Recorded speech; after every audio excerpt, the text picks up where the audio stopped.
Catus Maximus here, this time updating my half-inch drive hinge handle breaker bar video.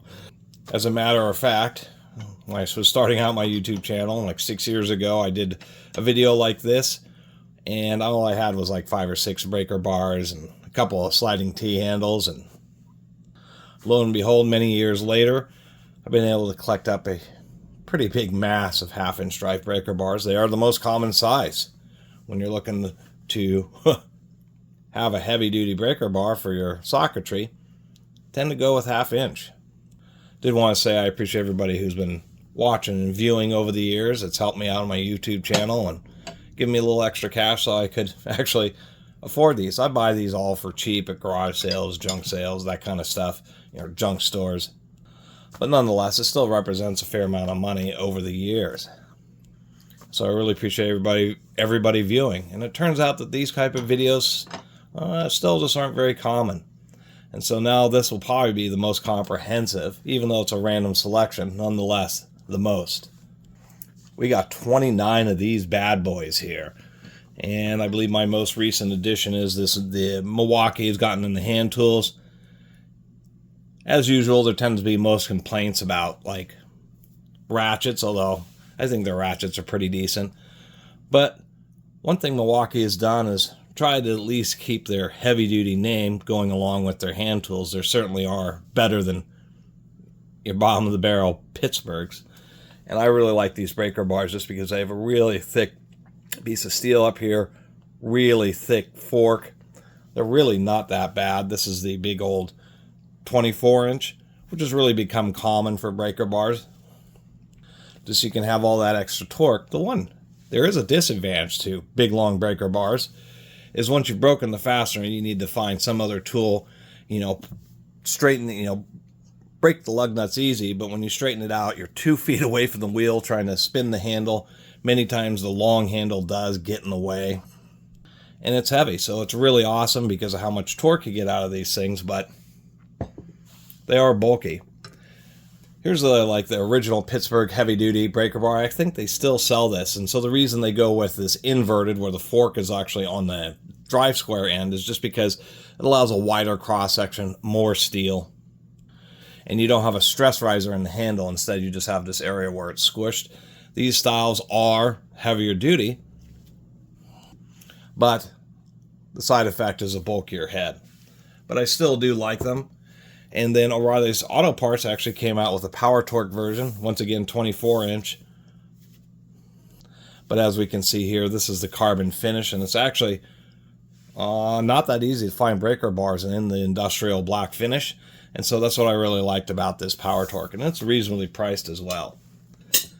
The other power torque that is large is their extension handle. They have these both in 3/8 and 1/2 inch. These things I think they started out as extension handle ratchets, and they've been, I guess, popular enough where they keep them. So the whole idea is that you have you can extend it out, get the extra leverage that you need, and then you can shrink it down so it's a shorter bar once you straighten it out. And this one actually has a detent to keep it in the straight position, so you can spin out the fastener.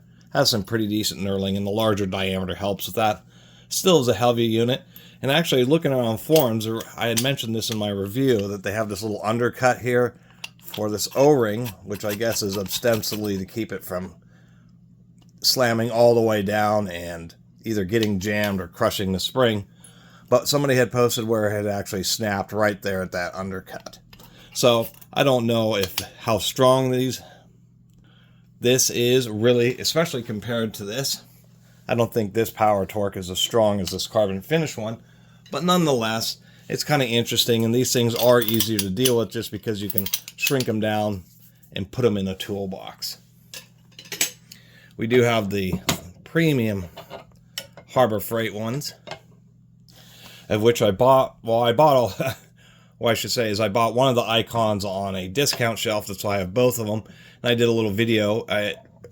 What ended up happening is Harbor Freight came out with this Pittsburgh 24-inch, which is pretty nice. One of the nicest Pittsburgh branded breaker bars Harbor Freight's ever had. And, it's a little springy, but people say it's great for the price. And then Harbor Freight came out with their icons. Well, initially the icons had this style coloring of handle, and then Harbor Freight determined that was just too similar to the Pittsburghs, so they decided to change the handles and invert them. So I got this one for a discount, and just the excuse to make a video, I bought it, although obviously don't need them. These are essentially duplicates. Now the real difference between the Icon, and the Pittsburghs is they are just about identical, to tell you the truth. I believe it's just a material difference, where they're just a little bit better steel or a little bit better heat treatment on the Icon versions. But for most people, the big Pittsburgh will be all the breaker bar they really need. That's the easiest way to put it.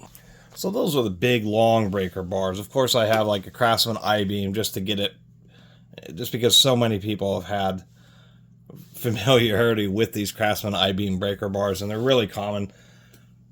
I haven't been super into them, but finally decided to pick one up. We have other long versions. This is the chrome non-telescoping power torque. This one's actually stamped instead of laser etched. I kind of like this one. It had a little bit of a difference in the handle, and it's an extension handle, which I do like on breaker bars because it transforms them into a 2-in-1 tool. Of course, a breaker bar, but also a nice long extension, so you actually get a little bit more value out of it.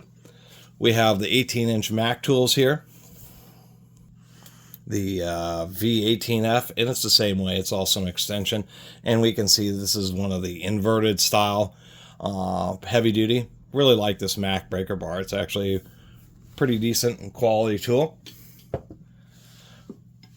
We have the Allied Tools, which was a brand that was sold in like a lot of department stores for a long time, and then seems to have kind of, I think they're still around, but they're kind of fallen to the wayside, and they were just like, you know, Pittsburgh grade tools. But I do remember seeing them so much that when I ran into this one, I decided to go ahead and pick it up.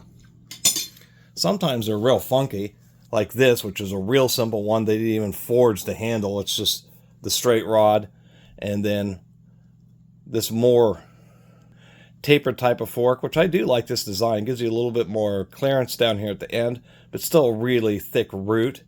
And, you know, this is an example of one of the many main USA tools that I have no branding on it. That is the only marking. I know it's chromium vanadium. It's a 3220, but I have no idea who manufactured it. Also, shorter breaker bars are just fine. Many times you just need to stand on it a little bit or put a bit of extra pressure to break the fastener. And then a shorter one's much easier to actually spin around if you have the space, or to straighten out and then twist with your hand to thread out the fastener. And a lot of times I actually like those. Kind of the reason I have this power built here, same thing. It's just a short 1/2-inch drive breaker bar for restricted spaces. And companies like Proto have figured that out. Here we have some various different Protos, 3 different links here.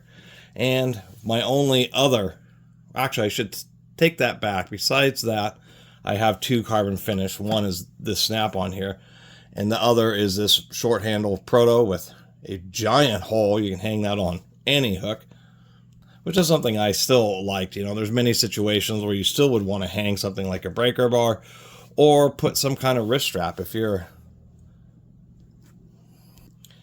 at any kind of height, then that's an easy way to tether it. Anyway, do like the cool Proto carbon finish here. But as we have here, we have the Proto, these 3, the 5466, the 5467, and the 5468. And so that's what Proto was doing, is they were just doing multiple different lengths. What is kind of interesting here is how Proto has kind of switched it up over the years from kind of a soft knurling and not the greatest of chrome plating. Proto's always been known for having good quality steels, but to be price competitive, like their chrome plating has not always been the best. Their fit and finish hasn't always been the best, but they are reliable tools, and they certainly prove themselves industrially, and I run into a lot of them. And then they did this one where they actually have a 2-piece where it's the shank and then the handle is press fit on. And then on this, the 5468, it's just back to a single piece handle again.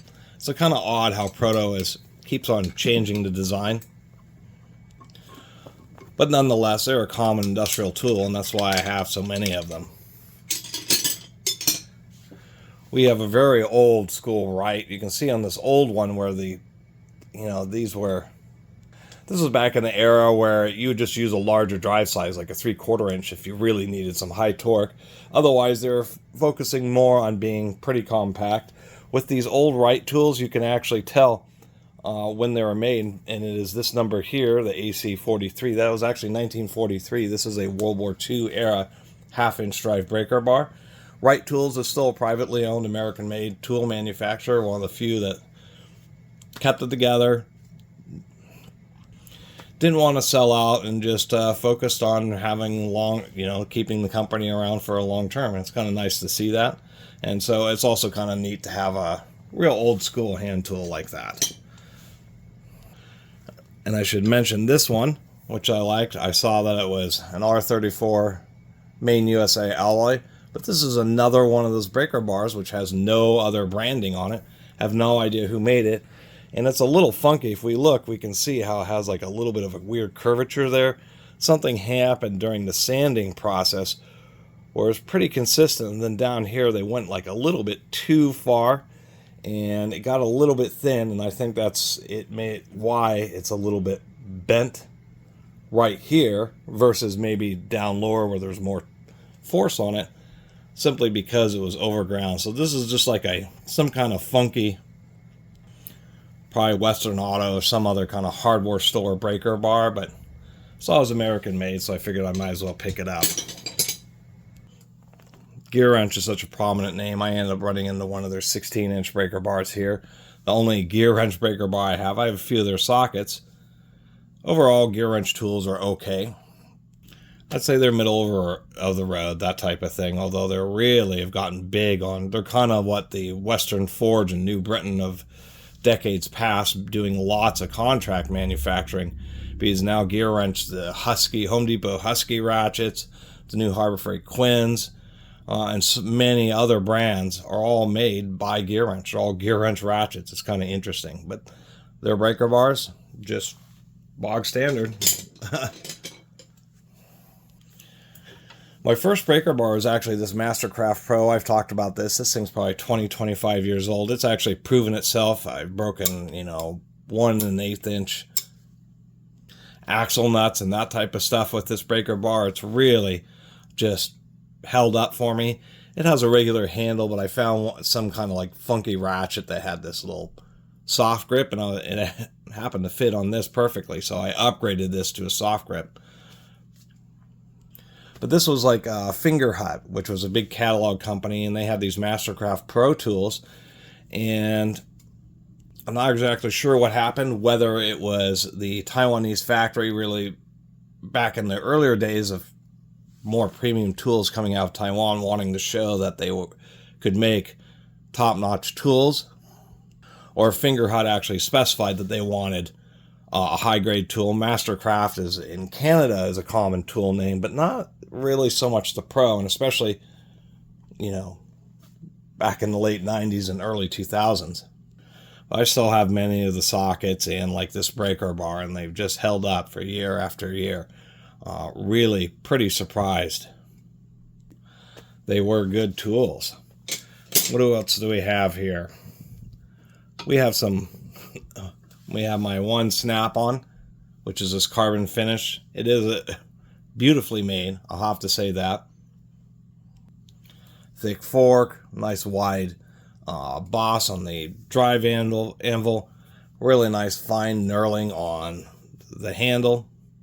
No hanging hole, surprisingly enough, but a neat little undercut here. Some snap-on tools really don't give you that much satisfaction in owning because it says snap-on, but some, like this breaker bar, really do give you a feeling of a nice premium grade tool, and it is my only snap-on half-inch drive breaker bar. And I got that for 25 bucks, so it was totally worth it.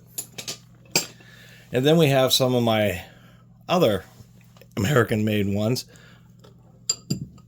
Montgomery Ward department store actually used to have halfway decent tools. Powercraft.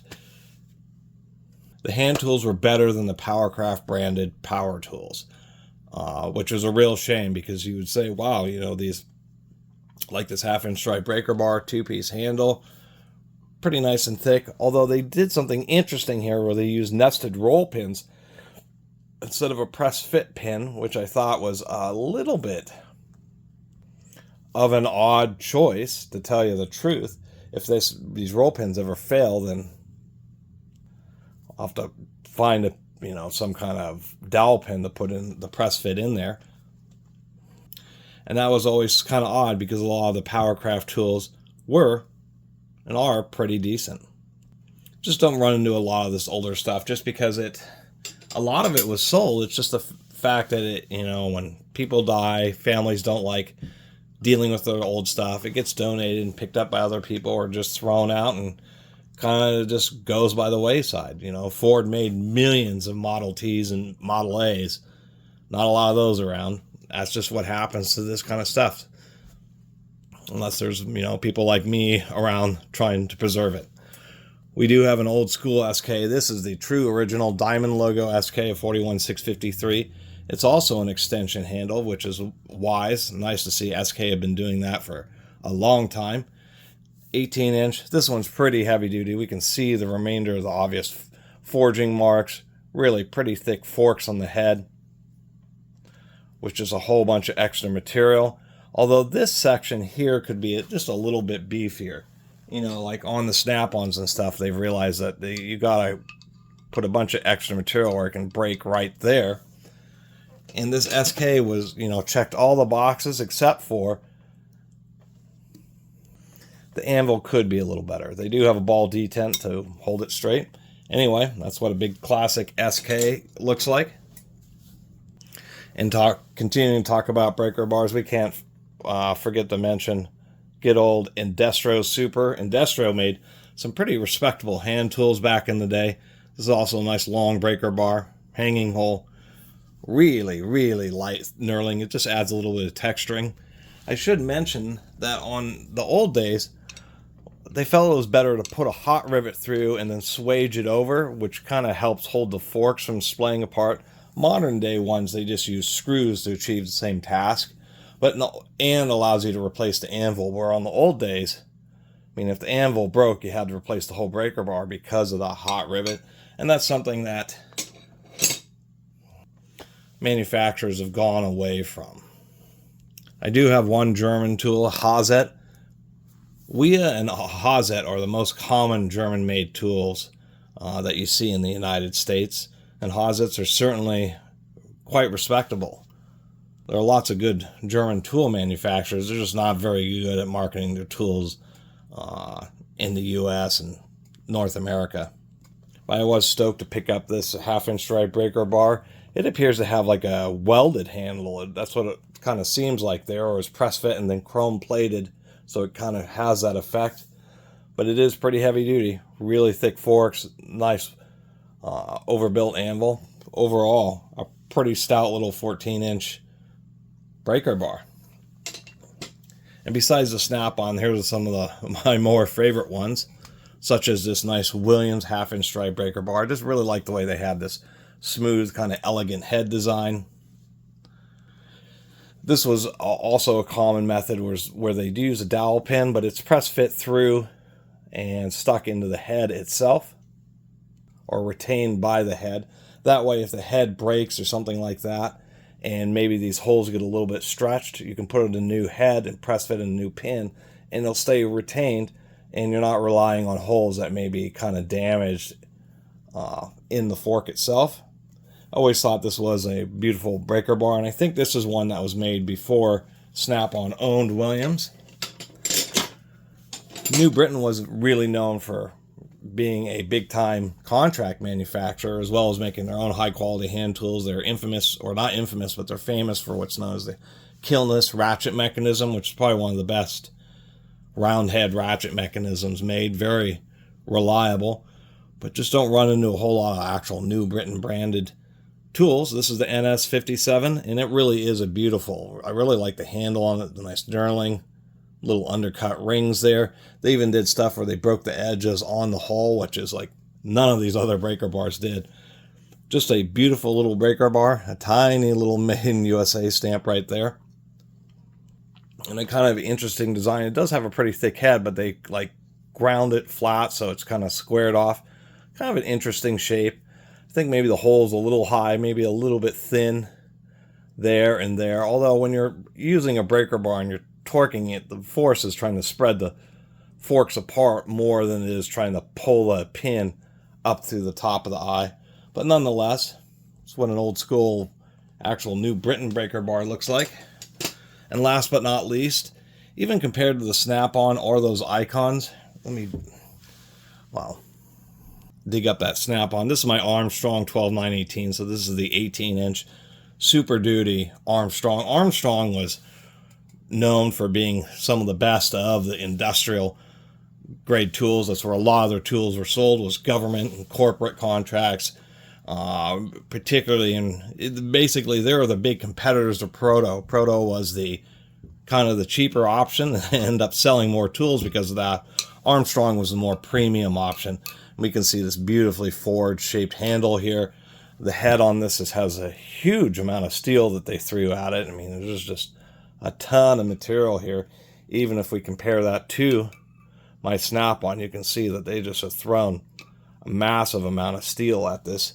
And I still believe that this, maybe the anvil isn't the strongest, but I believe this handle is easily the strongest breaker bar handle I have. Starts out a little thin and just starts tapering to being like a really thick neck. I mean, this thing is made to be stood on and use cheater pipes and all that kind of stuff. I also believe this is the last of the American-made Armstrong. They were around for a little while longer after GearWrench or Cooper Tools bought them. And then a few years ago, they ended up getting wound down. Now, Armstrong is not around anymore, although you can still find some new old stock. So kind of a blabby video, pretty long to talk about all these different breaker bars. Get these back up on the table here. Not the long ones, I already put those away. But once again, it's just interesting. It's kind of neat to collect like these tools because so many times, and I mentioned in many of my previous videos, is that what seems like something that has been there and done that, just like the invention of the wheel, turns out that everybody has their own little take, their own little artistic variation on how they think the wheel should operate. In this case, hinge handle breaker bars. Everybody has their own, you know, they're almost basically the same, a fork with a anvil on it, but they're just all these different little touches that actually make one distinct from another next to it. Anyway, thanks for watching.